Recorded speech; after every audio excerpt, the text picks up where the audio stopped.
आज के इस वीडियो में हम लोग देखेंगे कि जो हमारी एसी होती है, जो हमारी एयर कंडीशनर होती है, तो एसी के अंदर जो है टन का मतलब क्या होता है। Why AC in turn, why not in केडब्ल्यू और केवी। और एयर कंडीशनिंग के अंदर एक टर्म और यूज किया जाता है जिसे हम लोग बीटीयू बोलते हैं। तो इसका मतलब क्या होता है, और साथ ही साथ जो है हम लोग यह भी देखेंगे कि एक टन जो है कितने एचपी के बराबर होता है, एक टन जो है हमारा कितना किलोवाट के बराबर होता है।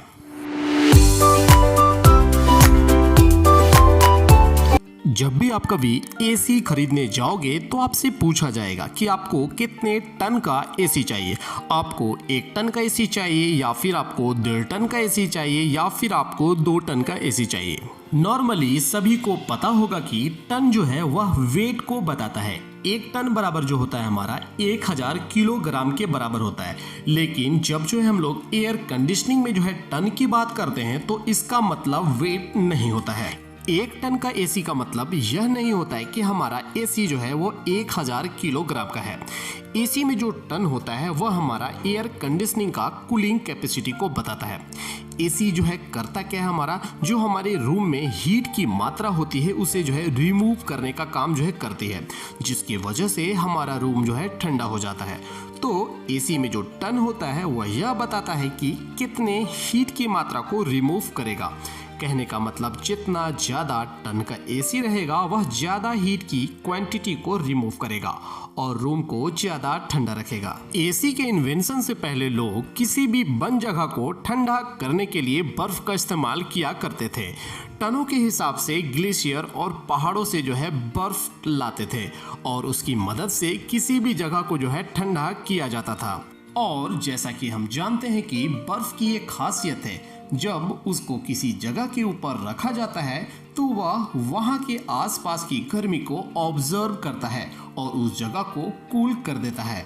यहाँ तक पहले जमाने में ट्रेन के डब्बों को कूल रखने के लिए बर्फ का जो है इस्तेमाल किया जाता था। लेकिन 1902 के आसपास विलिस कैरियर के द्वारा जो है फर्स्ट मॉडर्न एयर कंडीशनर का जो है इन्वेंशन किया गया, जो कि बिना बर्फ की मदद से बंद कमरे को ठंडा कर सकता था। विलिस कैरियर अपने कस्टमर को यह बताते थे कि जितना आपका 1 टन का आइस कूलिंग इफेक्ट देगा उतना ही हमारा एयर कंडीशनिंग भी जो है आपका कूलिंग इफेक्ट देगा।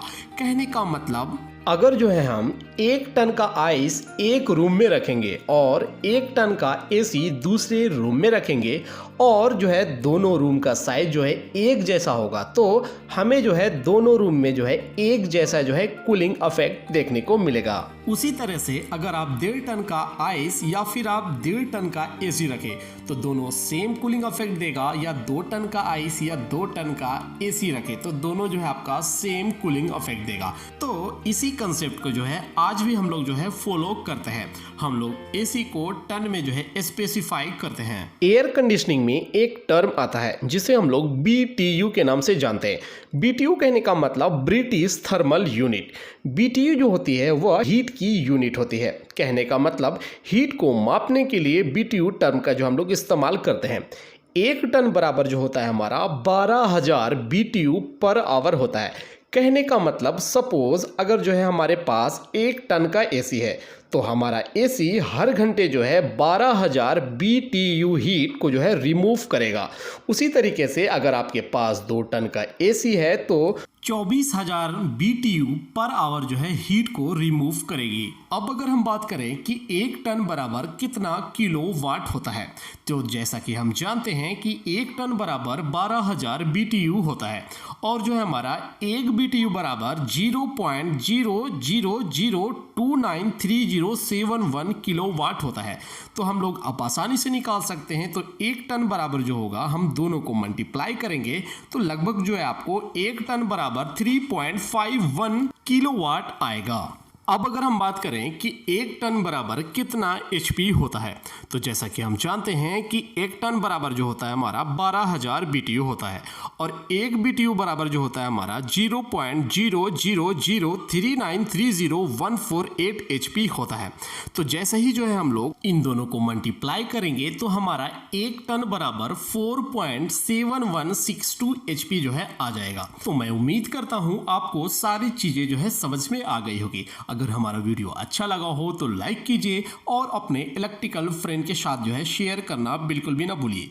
Thank you for watching my videos. Good luck and have a nice day.